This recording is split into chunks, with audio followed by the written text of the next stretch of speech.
नमस्कार, good evening. आप देख रहे हैं भारत 24, साथ में आपके शिखा ठाकुर। 24 के चक्रवर्ती में आपका बहुत बहुत स्वागत है। इस प्रोग्राम में सियासत की खबरें मैं आपको दिखाऊंगी, वो खबरें जो 24 के चुनाव पर असर डाल सकते हैं, और इसके लिए शतरंज की बिसात बिछनी शुरू हो चुकी है। रणनीतियां बनाने में सभी पार्टियां इस वक्त जुटी हुई हैं। 24 के चक्रव्यूह में आज जिन मुद्दों पर हम बातचीत करेंगे, उनमें सबसे प्रमुख होने वाला है 24 के चक्रव्यूह क्या कुछ मुद्दे हैं जिसको लेकर के तमाम पार्टियां इन दिनों जिरह कर रही है। लेकिन जिन दो बड़ी खबरों पर आपसे मैं बात करूंगी, उनमें पहली सनातन को लेकर के हो रही सियासत पर। उदयनिधि के बाद अब तमिलनाडु के शिक्षा मंत्री पोनमुडी भी सनातन का खुल करके अपमान करते नजर आए। यहां तक बोल रहे हैं कि इंडिया गठबंधन का मकसद है सनातन का विरोध करना, जिस पर बीजेपी जाहिर है अब हमलावर हो गई है। तो वहीं दूसरी खबर है देश की आम जनता से जुड़ी हुई। प्रधानमंत्री मोदी के जन्मदिन 17 सितंबर से पहले मोदी सरकार आयुष्मान भव कार्यक्रम की शुरुआत कर रही है, और इसके तहत गरीब परिवार के लोगों को आयुष्मान भारत कार्ड दिए जाएंगे। तो इन तमाम दोनों खबरों पर हम विस्तार से चर्चा करेंगे। लेकिन 24 के चक्रवर्ती में आज सनातन पर बेशर्म आखिर कैसे सियासत हो गई है, ये हम आपको दिखाने वाले हैं।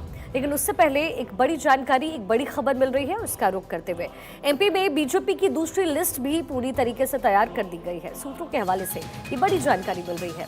कल उम्मीदवारों के नाम का ऐलान भी संभव। 40 उम्मीदवारों का ऐलान बीजेपी की तरफ से किया जा सकता है। पहली लिस्ट में 39 उम्मीदवारों के नाम का ऐलान हुआ था, और अब 40 उम्मीदवारों के नाम के साथ बीजेपी पूरी तरीके से तैयार है। मध्य प्रदेश में आने वाले दिनों में विधानसभा चुनाव, और इसके लेकर के तमाम पार्टियां कमर कसती हुई नजर आ रही है। ऐसे में एक बड़ी जानकारी एमपी से, एमपी में बीजेपी की दूसरी लिस्ट भी तैयार। सूत्रों के हवाले से ये बड़ी इंफॉर्मेशन। कल उम्मीदवारों के नाम का ऐलान भी संभव है। 40 उम्मीदवारों का ऐलान कर सकती है बीजेपी। अखिलेश सोलंकी मेरे सहयोगी मेरे साथ जुड़ गए हैं। अखिलेश, मुख्यतः नाम कौन होंगे, क्योंकि 39 लोगों में वो तमाम चेहरे जिनका जिक्र बीजेपी की तरफ से किया गया था, उसमें वो अहम चेहरे तो थे, लेकिन अब जो 40 उम्मीदवारों के नाम हैं, उसमें प्रमुखता नाम किसका है?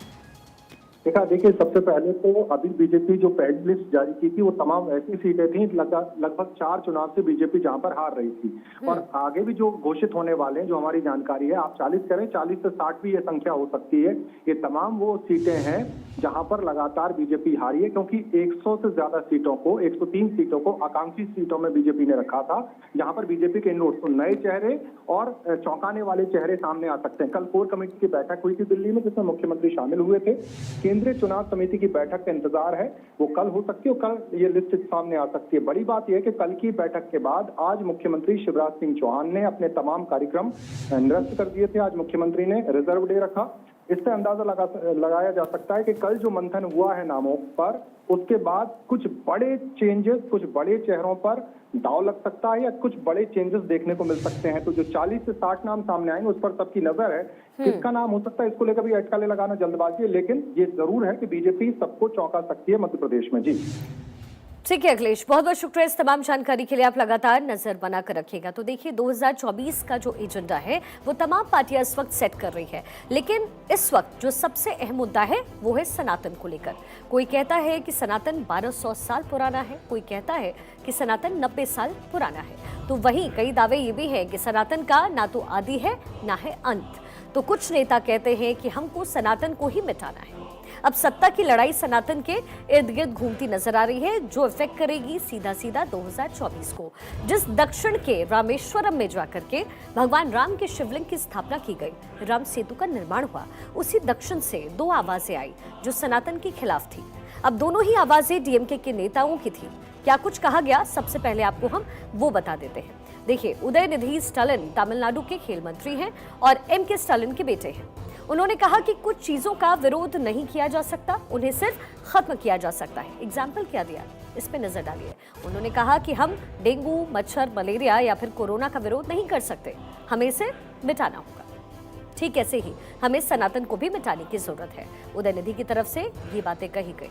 अब ऐसे में उदयनिधि का नॉन स्टॉप जो अटैक है, वो तेजी से सनातन की ओर बढ़ता गया। सनातन की डेंगू और मलेरिया से तुलना की और कहा, जो बोलूंगा और जो बोला है वो बार बार बोलता रहूंगा। साथ ही इसके एक मॉस्किटो कॉइल की तस्वीर भी उन्होंने पोस्ट की। यानी उदयनिधि अपने बयान की बात तय है। और अब तमिलनाडु के शिक्षा मंत्री पोन मुडी की टिप्पणी पर भी हंगामा मचा हुआ है। उसके बारे में भी इंफॉर्मेशन देते हैं, क्योंकि उन्होंने कह दिया है कि इंडिया गठबंधन हुआ ही सनातन धर्म के खिलाफ है। यानी एजेंडा पूरी तरीके से सेट है कांग्रेस का, लेकिन बीजेपी इसका लगातार विरोध कर रही है। पोन मुडी के बोल पर अब बवाल क्यों मचा है और कैसे मचा है, ये भी आप समझिए। पोन मुडी की टिप्पणी से लगातार सियासत गरमाई हुई है। सनातन को खत्म करने के लिए ही हमारा गठबंधन हुआ है। सनातन उन्मूलन सम्मेलन में पोन मुडी की तरफ से ये बातें कही गई। 26 दल सनातन धर्म के सिद्धांतों के खिलाफ लड़ने के लिए एकजुट है। यानी ये पूरी तरीके से मैटर क्लैरिफाई होता हुआ नजर आ रहा है कि सनातन का मुद्दा ऐसे ही नहीं उठाया गया, ये बल्कि एक सोची समझी रणनीति है। तमिलनाडु के शिक्षा मंत्री पोन मुडी के जिन शब्दों पर बवाल इस वक्त मचा हुआ है, जिस पर बीजेपी के रविशंकर प्रसाद ने पलटवार किया, अब उससे जुड़ी एक न्यूज रिपोर्ट आपको दिखा देते हैं।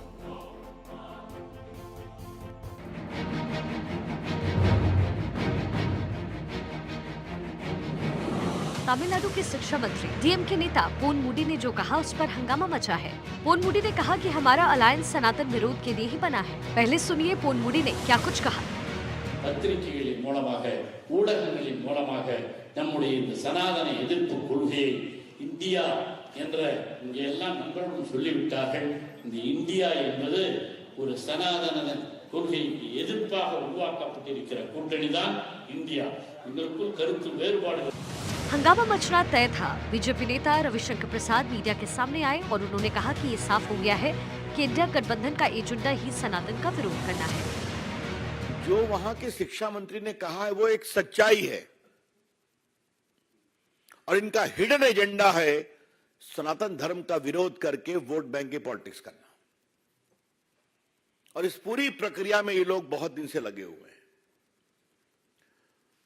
खरगे जी ने भी तो सनातन का विरोध किया था ना, जो उनके सम्मानीय अध्यक्ष हैं। क्या उन्होंने अपने पुत्र के बारे में कोई टिप्पणी किया? ये लोग एवरी रिलीजन की बात करके लिपापोती करते हैं। मैं कांग्रेस पार्टी से पूछता हूं और इस गठबंधन से पूछता हूं, क्या किसी और आस्था के देवों का आलोचना करने का इनका अधिकार है? इनकी हिम्मत है? कर पाएंगे क्या ये? बीजेपी अब इंडिया अलायंस पर निशाना साध रही है और सवाल पूछ रही है पोन मुडी के मुद्दे पर और उदय निधि के बोल पर। स्टालिन चुप क्यों है? सोनिया राहुल खामोश क्यों? नीतीश कुमार कब बोलेंगे? क्या अखिलेश जुबान खोलेंगे? इंडिया गठबंधन सनातन के विरोध के लिए ही हुआ है। पोन मुडी के इस एक सेंटेंस ने गठबंधन के हर नेता को मुश्किलों के भंवर में फंसा दिया। अब देखना होगा कि इससे निकलने के लिए इंडिया गठबंधन क्या करेगा। Bureau report, Bharat 24।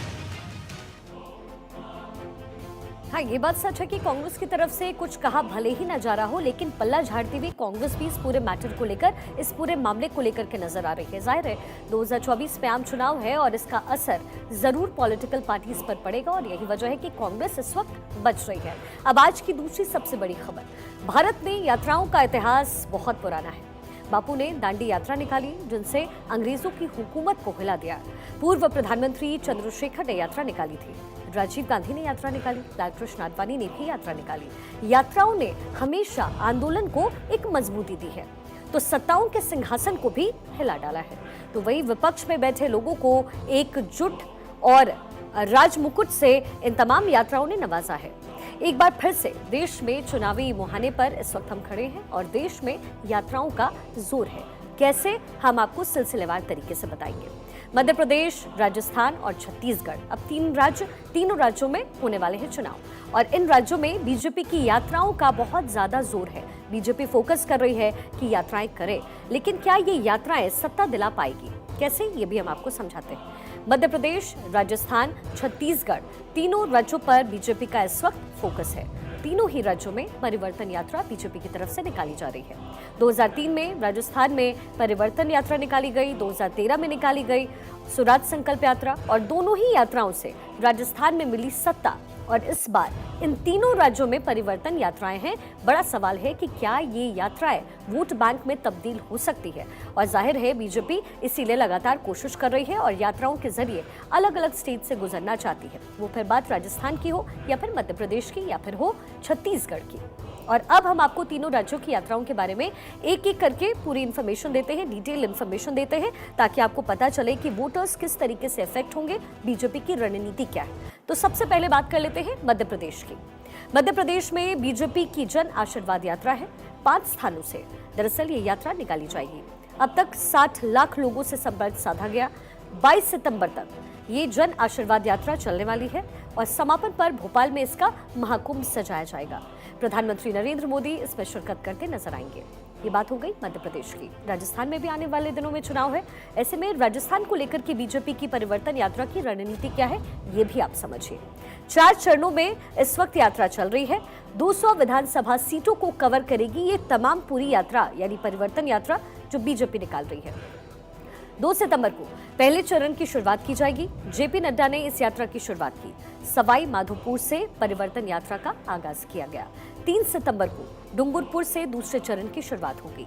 अब दिनेश्वर धाम से अमित शाह ने इस यात्रा की शुरुआत करवाई। जैसलमेर से तीसरी परिवर्तन यात्रा की शुरुआत हुई। 4 सितंबर को राजनाथ सिंह ने इस यात्रा को रवाना किया। हनुमानगढ़ से चौथी परिवर्तन यात्रा की शुरुआत 5 सितंबर को नितिन गडकरी ने इसे रवाना किया। तो ये 2 राज्यों का जिक्र हमने कर लिया, 2 राज्यों की हमने बात कर ली। अब छत्तीसगढ़ में भी आने वाले दिनों में है चुनाव। तो छत्तीसगढ़ को लेकर के बीजेपी की क्या रणनीति है, क्या स्ट्रैटेजी है और यात्रा को लेकर के क्या स्ट्रैटेजी बीजेपी बना रही है। दरअसल छत्तीसगढ़ में 2 चरणों में ये यात्रा निकाली जा रही है। पहले चरण में दंतेवाड़ा से यात्रा का आगाज, दूसरे चरण में जसपुर से इस यात्रा की शुरुआत की जाएगी। 15 सितंबर यानी अब से कुछ ही दिन बाद इस यात्रा की शुरुआत होगी। परिवर्तन यात्रा को जेपी नड्डा वहां से हरी झंडी दिखाएंगे और 87 विधानसभा क्षेत्रों को ये यात्रा कवर करने वाली है। तो आपने देखा कि बीजेपी की जो तैयारी है वो पुख्ता है। 3 राज्यों में विधानसभा चुनाव, सबसे पहला फोकस, सबसे पहला टारगेट बीजेपी का है और उसके बाद आएगा आम चुनाव 2024 में। जाहिर तौर पर अगर इन तमाम राज्यों को साधा जा सका तो 2024 के लिए जो किलेबंदी है बीजेपी की तरफ से वो कहीं ना कहीं आसान हो जाएगी। अब बीजेपी के दिग्गज नेता लालकृष्ण आडवाणी ने 1990 में सोमनाथ से अयोध्या तक राम रथ यात्रा निकाली थी। ये हम आपको इसलिए समझा रहे, 2 तस्वीरें इसलिए दिखा रहे ताकि आप समझ सके कि यात्रा का रेलेवेंस चुनाव पर कैसे डायरेक्टली प्रोपोर्शनल होता है, यानी डायरेक्टली इफेक्ट करता है। हम लालकृष्ण आडवाणी की उस यात्रा की बात कर रहे हैं जिसे राम रथ यात्रा कहा गया।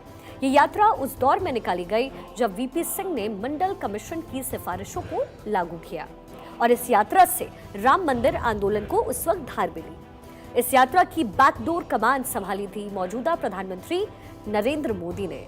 तो वही दूसरी तस्वीर जो आप देख रहे हैं वो है आज की बीजेपी की तस्वीर, जिसमें यात्राएं भी हैं और रोड शो भी शामिल है जो डायरेक्टली चुनाव को अफेक्ट करता हुआ नजर आ रहा है।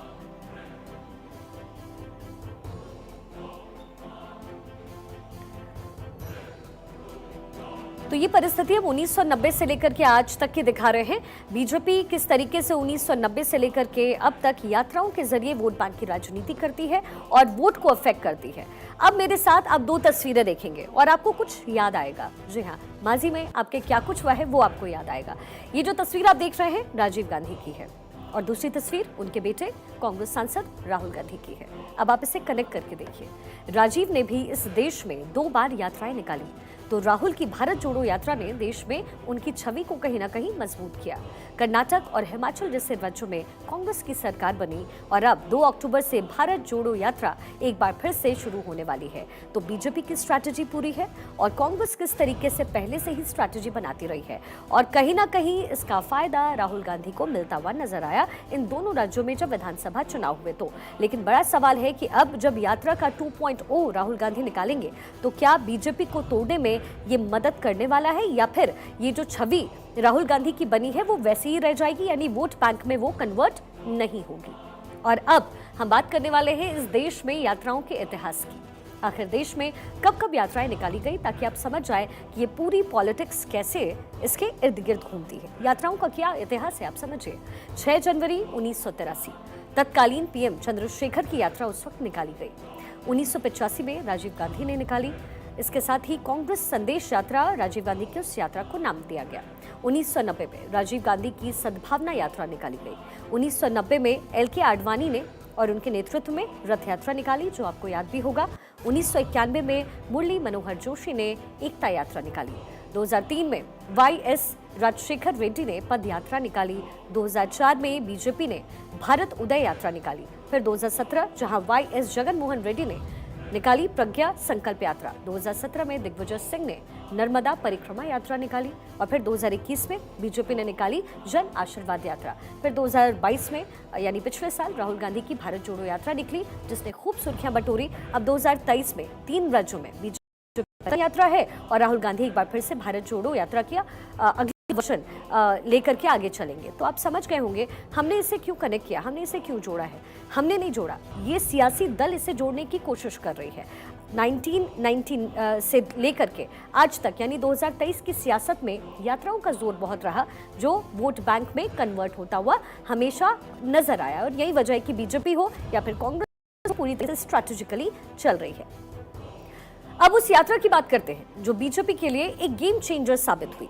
लालकृष्ण आडवाणी की रथ यात्रा 25 सितंबर 1990 को बीजेपी के नेता लालकृष्ण आडवाणी ने इस यात्रा की शुरुआत की। सोमनाथ से इस यात्रा की शुरुआत की गई। फिर ये यात्रा कैसे बढ़ी ये आप जानते होंगे। 1990 की जो रथ यात्रा थी 9 राज्यों से होते हुए 10,000 किलोमीटर की यात्रा सोमनाथ से अयोध्या तक लालकृष्ण आडवाणी ने की। अब यात्रा के जरिए राम मंदिर आंदोलन को धार दी गई, उसमें तेजी आई।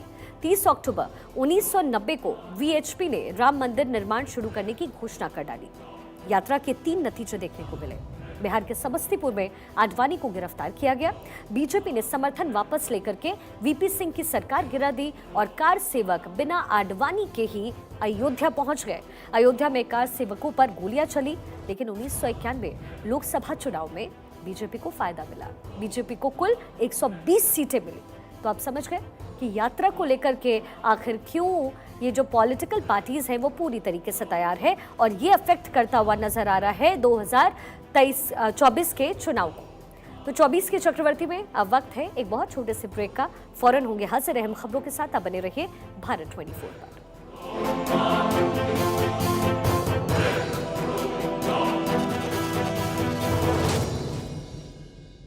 आज के दौर में हॉस्पिटलाइजेशन